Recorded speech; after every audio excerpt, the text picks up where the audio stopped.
Good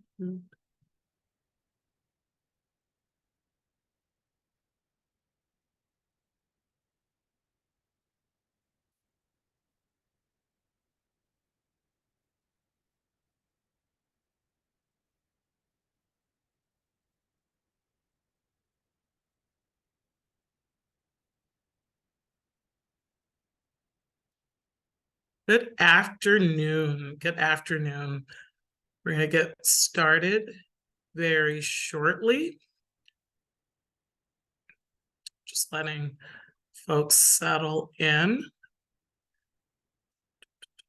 What that means is a few more seconds so we finish up in our 20 minutes here. Welcome, welcome. Welcome, welcome. Okay. So my name is Deb Hammer. I am the founder and CEO of Breakthrough Leadership Consulting. I would like to welcome you to the first Culture Crafters Strategies for a School Leader-Led Transformation webinar. This webinar is tailor-made for leaders who know that school culture is a priority and are ready to take action. So unlike most work with Breakthrough, that's individualized and more interactive, this Culture Crafter series is designed as a sit and get opportunity for you.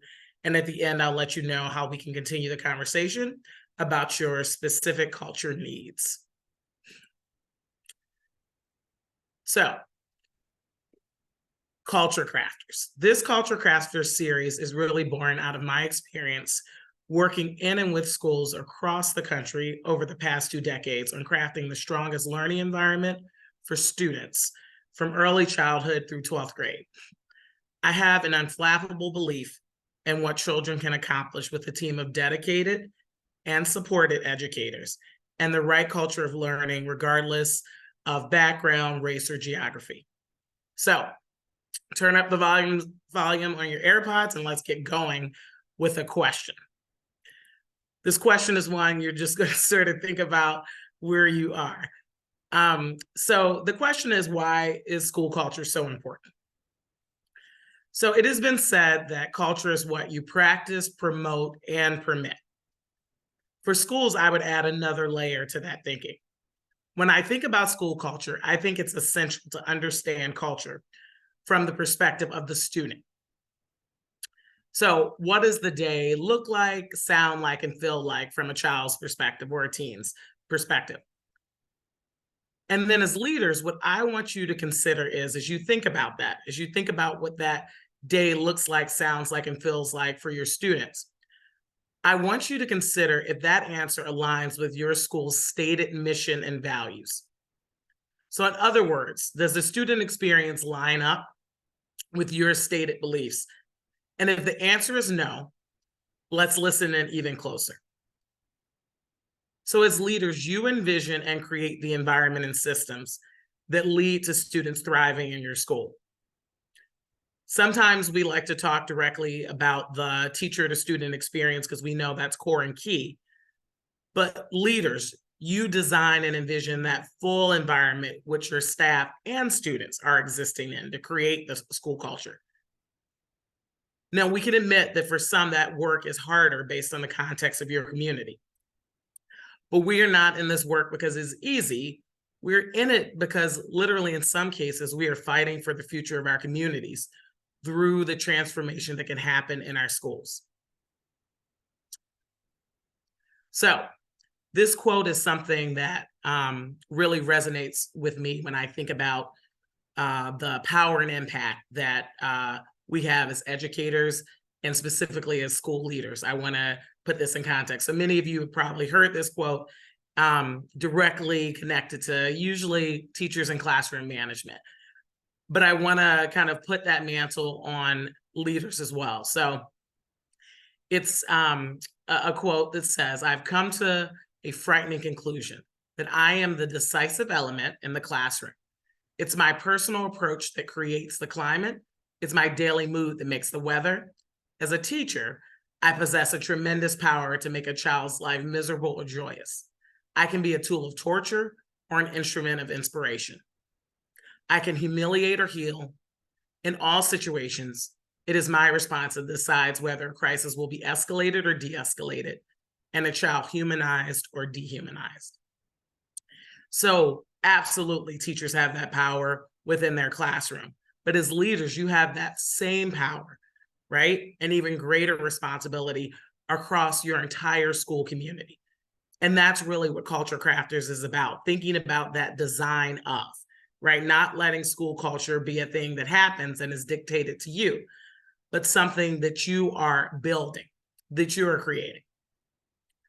So before moving forward, I want to clearly define what I mean when I say school culture. So Breakthrough Leadership Consulting is focused on 6 key components of culture that we know can transform the experience for both students and teachers in your building. Each of these components has a set of best practices, coherent structures, aligned policies, and key look-fors that must be tailored to your specific school model to be effective. In other words, each of these components needs comprehensive planning that goes beyond a code of conduct or an attendance policy or some off-the-shelf one-size-fits-all program. This is not that. Breakthrough's 6 critical components of effective school culture that you can see on the screen are focused on environment, the respect of the physical space that students learn in all day and the teachers work in, right? And when I say environment, we mean things like cleanliness, the smell of the space, the paint on the walls, right? The bulletin boards, are they blank? Are they full of student work or art or representative pictures of students and families? What is the messaging on the walls? Is it inspirational? Is it connected to that idea of growth mindset, right? Or is it kind of haphazard, right? We might have Reed posters from 1985 still up on the wall, right? What is that environment speaking to students and teachers every day? Key. Then we think about behavioral systems and supports, right? So what are those key tools that really support students in meeting the expectations on a daily basis, right?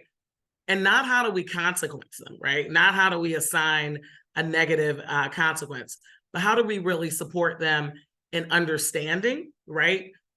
Anything from social skills that help them connect with other peers, help them connect with the adults in the building, that will support them not only in the school environment, but well beyond into adult life, right? So what do those supports look like? What are those tools?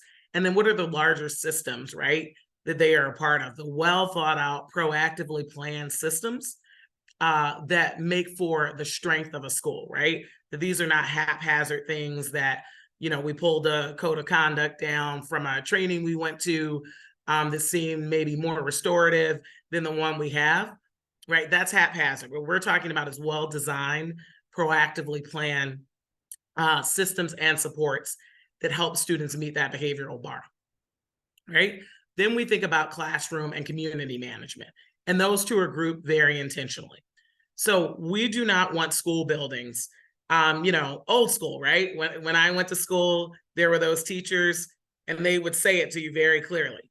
I don't know what you do in X, Y, and Z's room, but in my classroom, this, right? And so that messaging that, like, as students, okay, in Ms. Hammer's class, I'm going to behave. I'm going to do my work, right? I'm going to get the job done.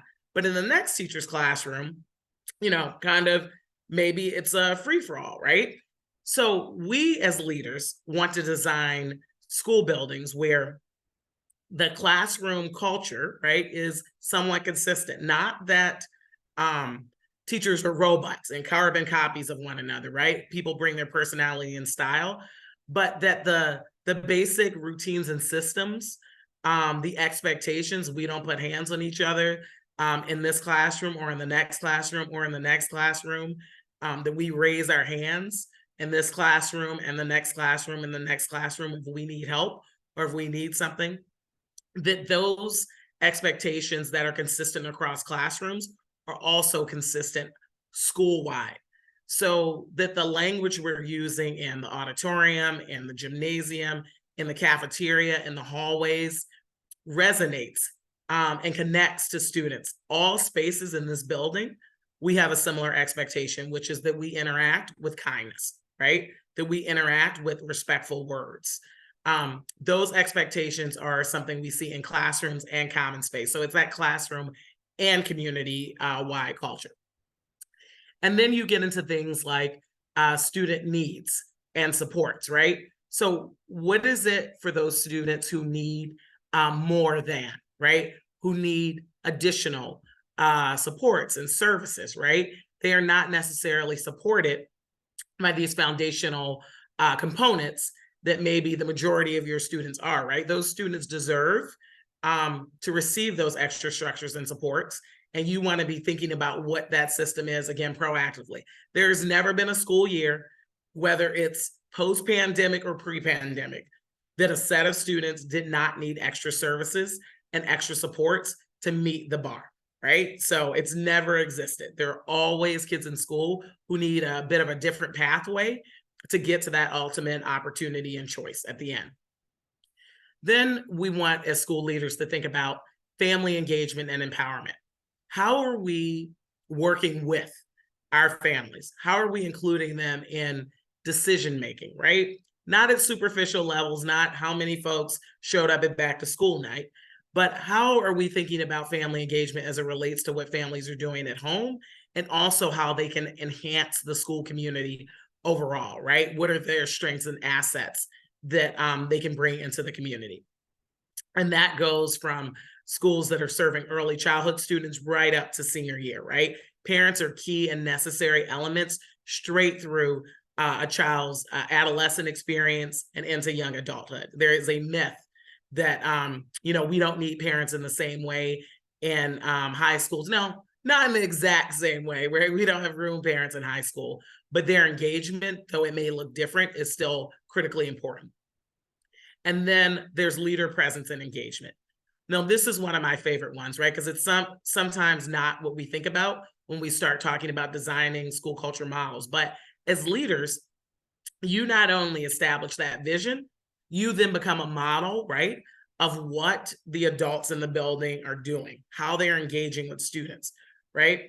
If your presence does not change the environment when you walk into spaces, right? We have to reflect on how we need to more effectively model into what's happening in our classrooms and our spaces.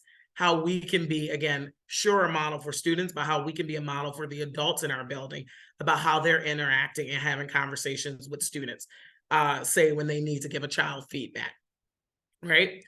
So a little more detail about a few of these that I think come up most frequently in interactions with schools and leaders. So behavioral systems and supports. So this is just a little more detail, and you can find the information on this slide and the upcoming one in our Crushing School Culture newsletter series that is linked up on our LinkedIn page and Facebook through SMORE. So some examples of behavioral systems and supports that leaders are crafting as they lean into school culture, right? So you can see some of the supports, right? Those tools that I mentioned, right? Social skills practice and role play, classroom-based calm down or reflection or cool down spots, whatever you might call it, in your building. Visuals and posters with steps to key routines, right?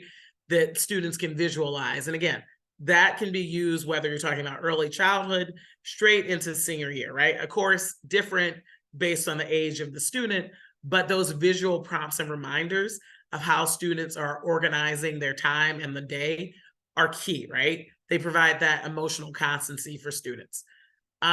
Personal goal trackers or incentive trackers, right? Again, designed in developmentally appropriate ways, right? Those feed into these larger systems that we're talking about, right? So what is the process in your school that you've designed as the leader for students to get help who are struggling with a certain behavior, right? So even though there's a lot of conversation about behavior post-pandemic, these behaviors have existed, right? In many ways, in our schools, right? So if we know that there are a certain set of behaviors that pop up typically, right? What is that process to help make sure students who need additional support, not the most significant support, but additional support with the behavior, that they get that? And do teachers understand it? Do parents understand how they can access it? And again, with older students, do they understand how they might access it, right? So what are the communication channels with parents, right? When an issue or a behavior occurs, right? What is the expectation for staff and how we communicate, or with other leaders on your leadership team, for how parents are brought in to help with solutions and thinking about how students are continuing to build their skill, right? And then something that creates lots of frustration in many school buildings, right? And leaders will sometimes get um, negative feedback from staff about this, right? Just an overall process for an office referral, right? So what happens if I need a student, if a student needs extra support outside of my class, right? What happens when they leave? What's the communication back? How do I know when I can either engage with them to reflect or have feedback? What does that system look like? And anytime there's something that we're leaning into as a system, that means by definition that it is in writing. It is clearly spelled out.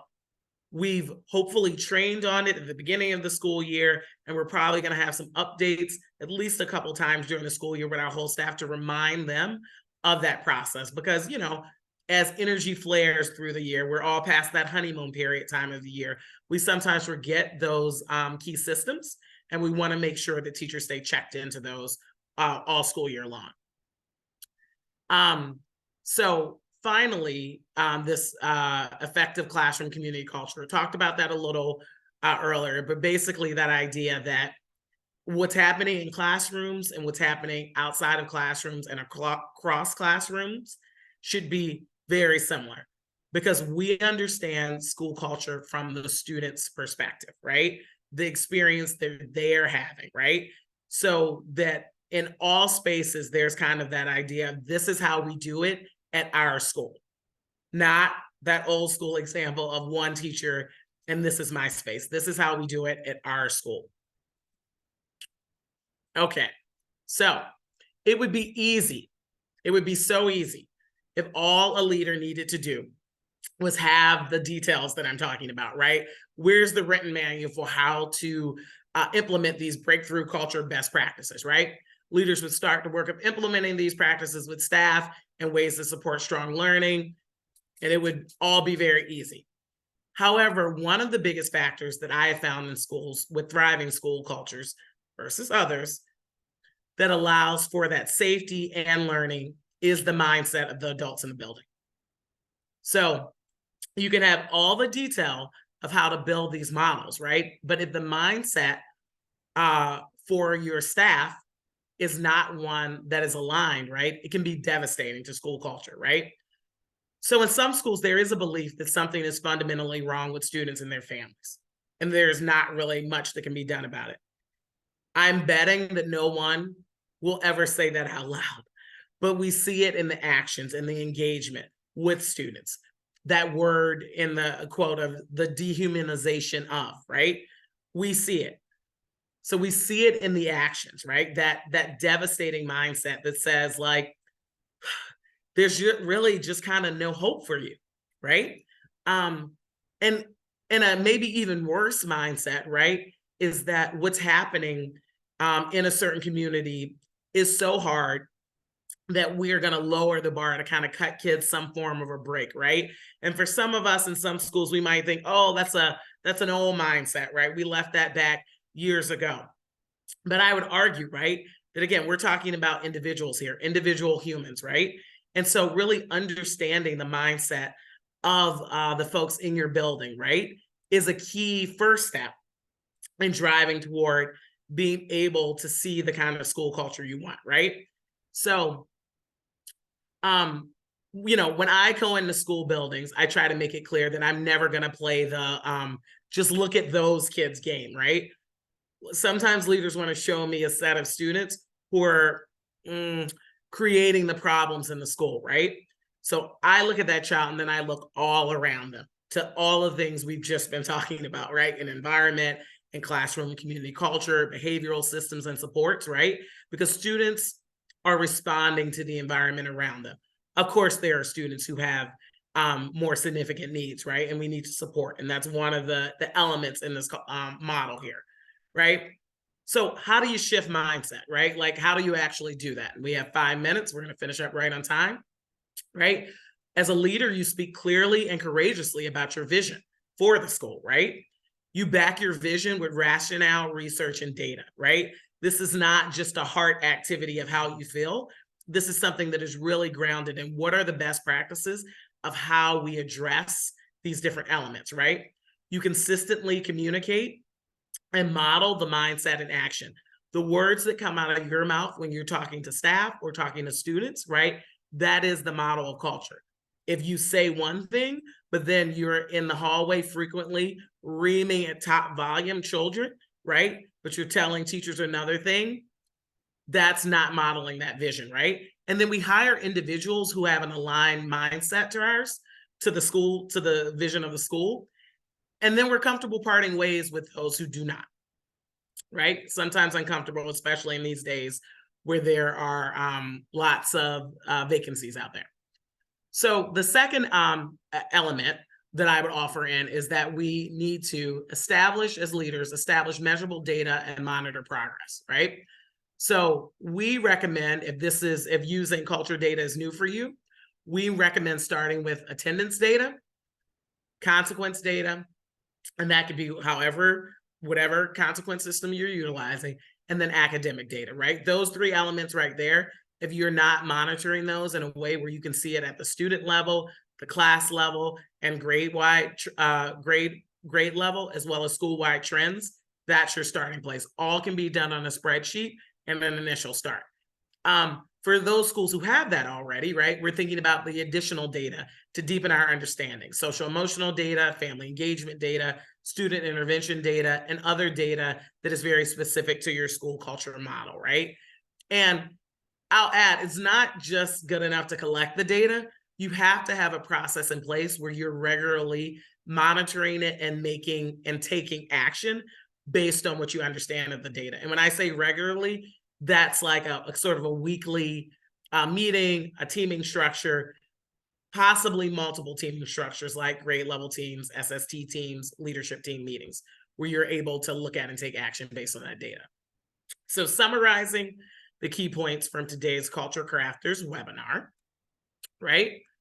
We want to make sure as you get started on your culture journey or continue it, right, that you are unearthing and addressing mindset issues that are preventing your vision for culture from sticking, right? So you have to understand what the mindsets are before you can address it. And you can do that in multiple ways. Develop and refine those 6 critical components of school culture, right? So really take a look at those. Are we addressing each of these in that comprehensive, best practice, data-driven sort of way, right? Do we have these models? Are they in writing?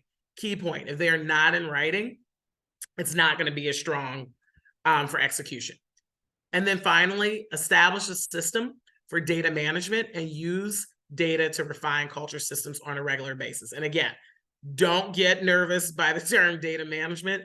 That could be a spreadsheet and 4 leaders and you sitting down, kind of picking that apart and mapping out action steps based on that. Okay, so as you continue thinking as a leader about the ways that you want to really model your school culture, let's stay in touch, right? If you're looking for a thought partner for the work, we can connect. Our process at Breakthrough typically starts with a needs assessment to assess the current state of school culture in your building, and we build together from there. My email address is there. Our website is there. Have a great rest of your day, leaders. We're out there with you doing the hard work. Thank you.